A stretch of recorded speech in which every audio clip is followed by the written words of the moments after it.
Welcome to MojoPlays, and today we're taking a look at 10 hack and slash games that should really get way more love than they actually do. Consider this meager reward a donation to your cause. Before we begin, we publish new videos all week long, so be sure to subscribe to MojoPlays and ring the bell to be notified about our latest videos. Dante's Inferno. Poor Dante and developer Visceral Games never got the respect they deserved for this one.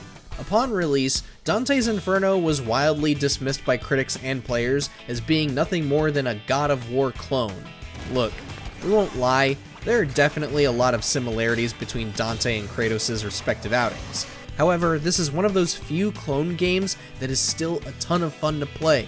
Dante's own arsenal put a lot of focus on brutality than agility, and many of the environments are gruesomely astounding in their design. We're glad EA and Microsoft were able to make the game backwards compatible with Xbox Series XS, but when are we getting a proper port with faster and smoother performance? That's the big question.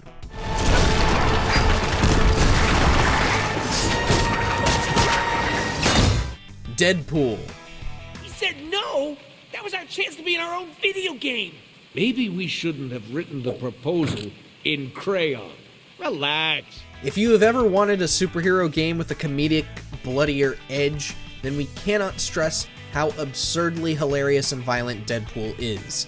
This is a game that encourages exploiting combos just so you can build up momentum and unleash even more vicious attacks. In addition to katanas and pistols, you'll also be able to use sai, hammers, SMGs, shotguns, and even plasma rifles. Off Mr. Sinister's cronies however you see fit, all while enjoying the Merc with the Mouth's colorful commentary. Just try not to get too reckless, death is still possible, even when you have a sick healing factor. Hey there, Captain Douche. You know, I don't appreciate you killing my target before I could. Castlevania, Lords of Shadow.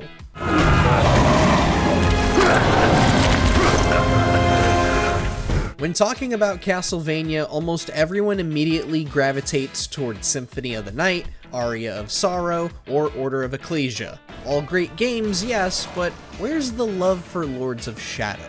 This game was a unique take on the IP as it tried to blend then-modern action game traditions with the world and aesthetics of Castlevania.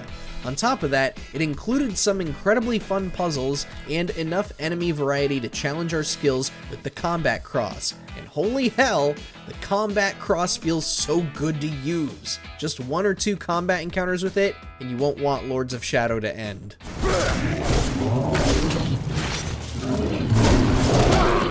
Strider.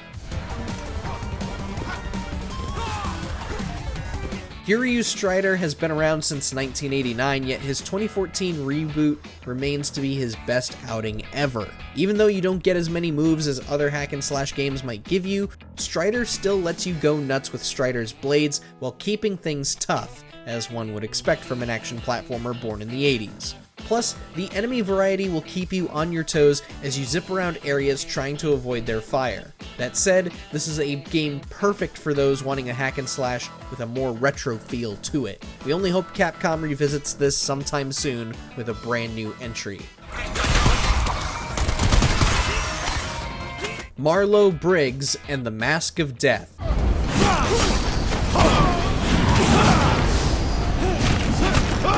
It's funny how Dante's Inferno got so much heat for supposedly being a God of War knockoff, yet Marlow Briggs wasn't? Yeah, think of this game as God of War, but if it followed the tropes of cheesy action flicks. Admittedly, the game is not as fine-tuned as the Ghost of Sparta's Adventures, but just look at the insane abilities Marlow Briggs has access to. Of course the frame rate is going to tank while he's flailing his chains and causing explosions all over the place. Honestly, if you have a PC or an Xbox Series XS, you should absolutely pick this game up. It's hilarious, it's fun, and it did not get enough love when it launched. Heavenly Sword. Oh, wonderful, wonderful. There you go. I'm sorry, but I've got to kill you now. If you're one of the folks who might be frustrated with Ninja Theory's output in recent years, we have a strong feeling you might be an OG fan of Heavenly Sword. This was the game that almost instantly made a name for Ninja Theory back in the day, as this was only their second game ever made, and what a damn fine game Heavenly Sword turned out to be. The controls helped reinforce players to play more patiently than other hack-and-slash games at the time by allowing you to defend only if you weren't pushing any buttons or moving. It was a great way to let players assess their situation quickly and effectively while also discouraging them from mindless mashing. Additionally, the 4 to 5 hour runtime was just the right length for this experience. I found you. Dust, an Elysian Tail. Dust, there's something up there.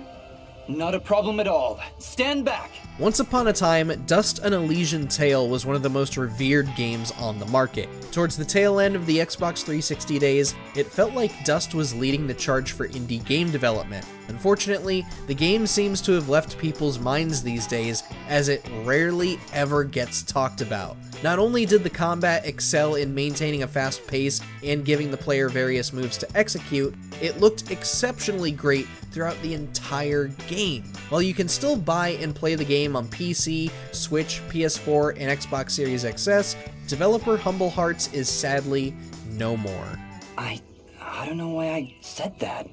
I'm sorry, Fidget. I don't know what came over me just then. Come on, let's keep moving. Lollipop Chainsaw.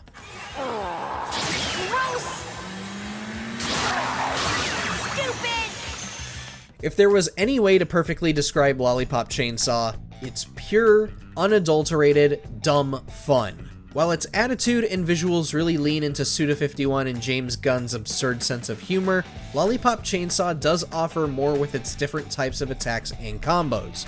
You can't just spam the chainsaw or low attacks, you do have to mix things up, as enemies will start reading your inputs.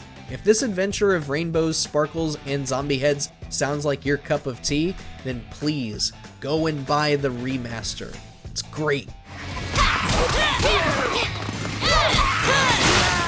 Kingdoms of Amalur: Reckoning. Unlike Little Egan here, your head holds more than fantasies. What is there to not love about this game? We could go on about the music and the art direction, but the combat is where Kingdoms of Amalur can get addicting. While you can go for a magic primary build, building your character around might will give you a plethora of vicious attacks to utilize between your swords, daggers, hammers, or whatever else you prefer to use.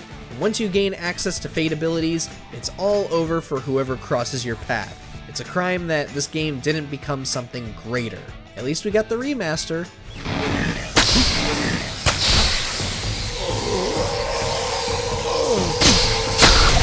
Champions of Norrath: Realms of EverQuest.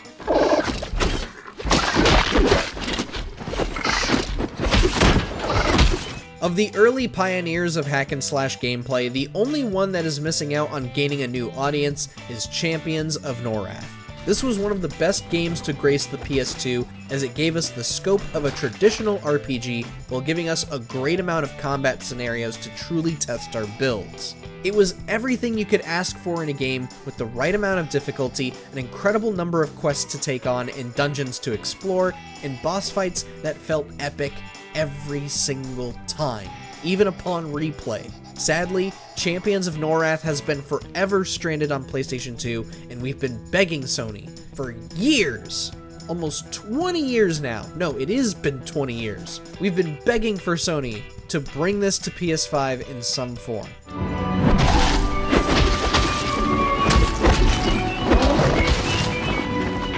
But tell us, what's your favorite hack-and-slash game? Did it make our list? Let us know down in the comments, and be sure to subscribe to MojoPlays for more great videos every day.